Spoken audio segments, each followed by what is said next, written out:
The design of planned attacks on buildings inside the U.S. and how operatives were directed to carry them out. That is valuable information for those responsibility to protect the American people. He told us the operatives had been instructed to ensure that the explosives went off at a point that was high enough to prevent people trapped above from escaping. He gave us information that helped uncover Al-Qaeda cells' efforts to obtain biological weapons.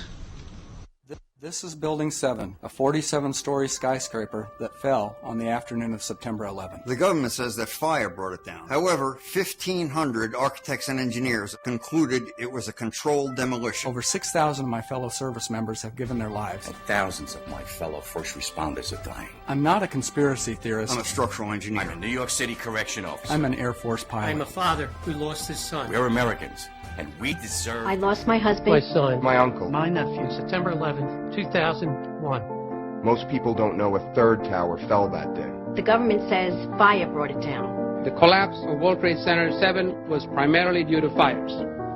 I, along with 1,400 other architects and engineers, have found the government's conclusion to be physically impossible.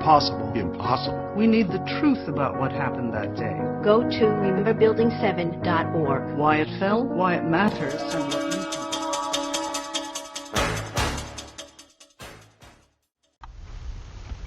True TV, Douglas Bickford, reporting live from Spokane, Washington. My phone number is 360-980-5397 for any of you that want to talk to me. We are being sprayed, folks. The evidence is there. The evidence that you can see with your own eyes is just look up wherever you live in the United States, in any country that you live in. It is happening. It's happening in Mexico. It's happening in Europe. It's happening everywhere. But anyway, the question is, who is spraying us? Because we know what they're spraying us with, which is barium, aluminum, and strontium oxides. Those are just three of the things that we know for sure that they're spraying us, and that's thanks to Michael Murphy and What in the World Are They Spraying? We know why they're spraying us because of Michael Murphy and his documentary, Why in the World Are They Spraying? But now the question is, who is spraying us? So I'm going to try to explain that to you in this video. So I don't know how many parts this can be, but this is part one.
I'm gonna put this on YouTube. You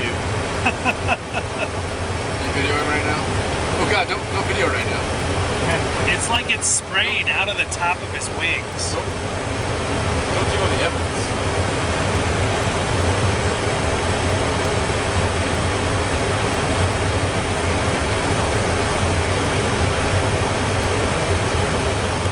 Ladies and gentlemen, to the Monday edition of the Power Hour. Just a little tongue-in-cheek stuff going on there. Anybody living near an airport can relate to that.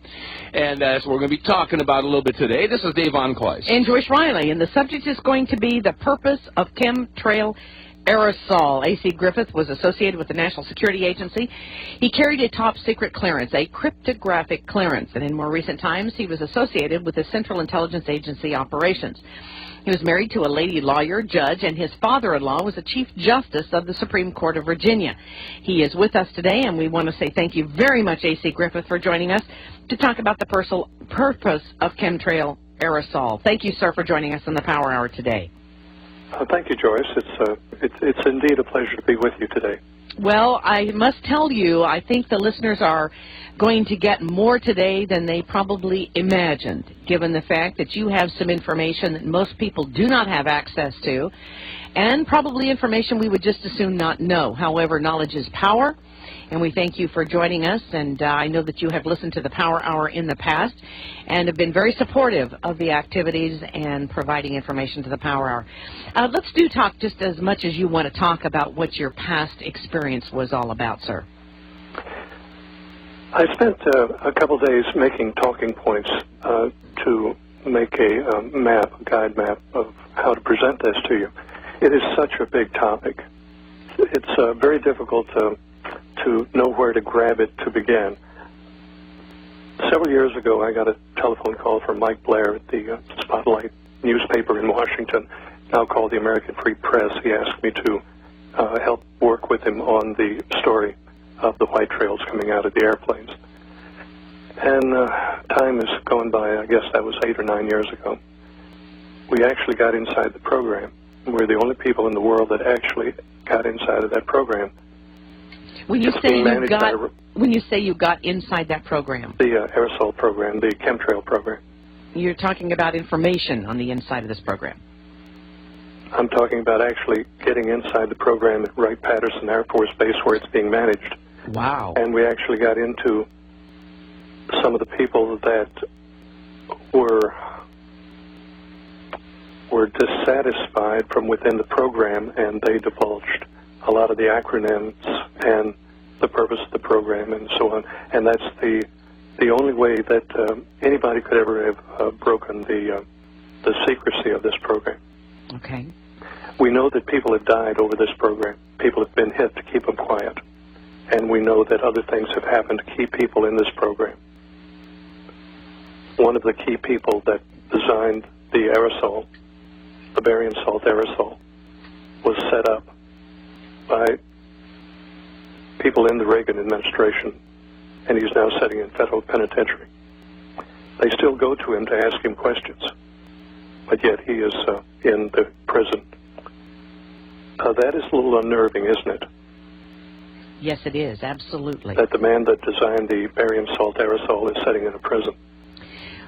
Well, it would sort of make sense. Now, before we go any further, let's just define what you believe to be the aerosol crime issue. I mean, just what is this aerosol that we're discussing? I mean, it comes out of aircraft, we believe, or we know, and that is the basis of a program that is set up to not do good to this country, but probably do harm. Now, I remember we had a couple of people on the program recently.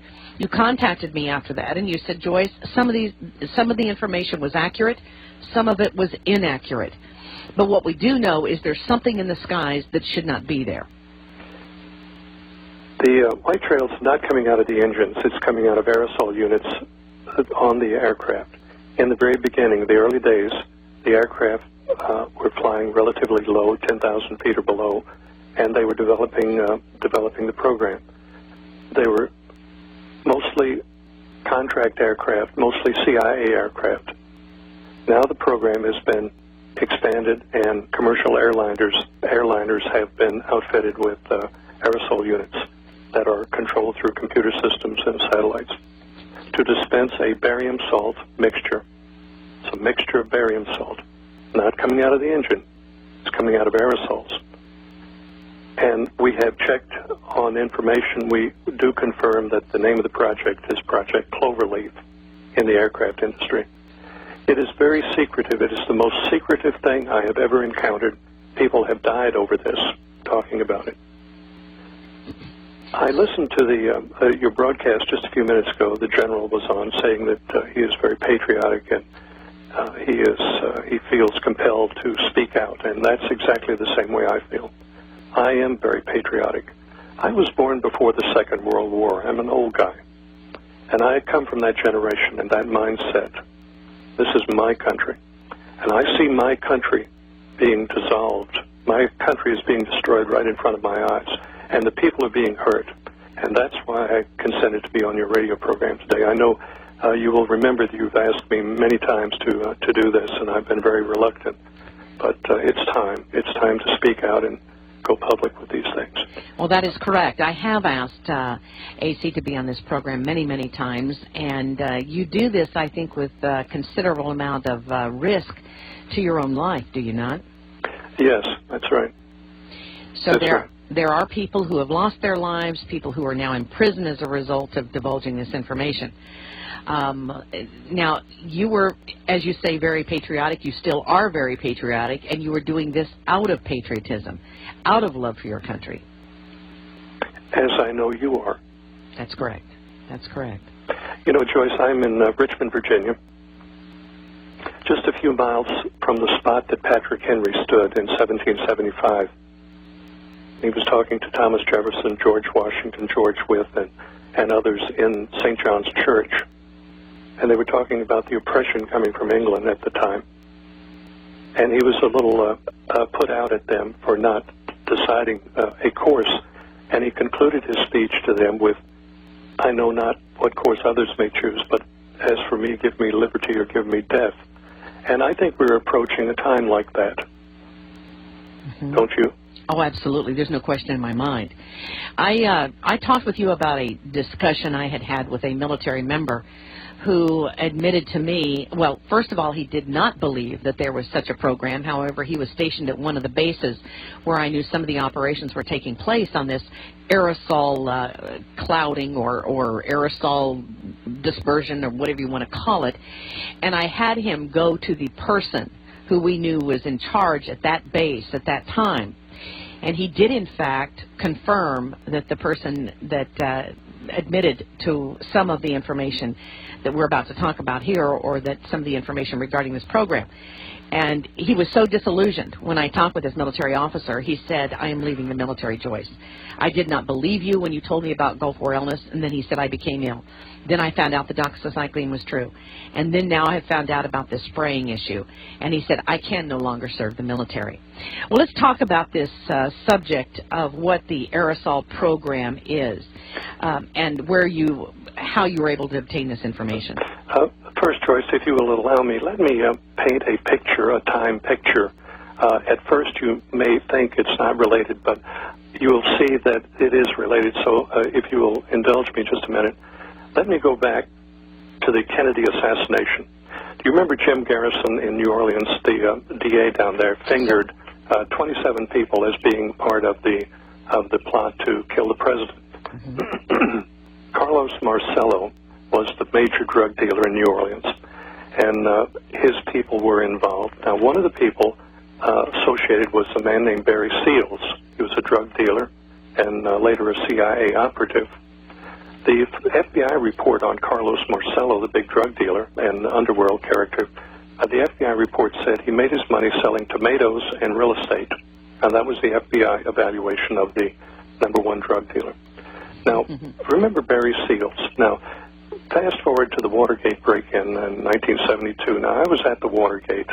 The CIA had a rather large international operation there under then they had other foundations under that and so on. By the way, did you know the Catholic Church built the Watergate complex as a real estate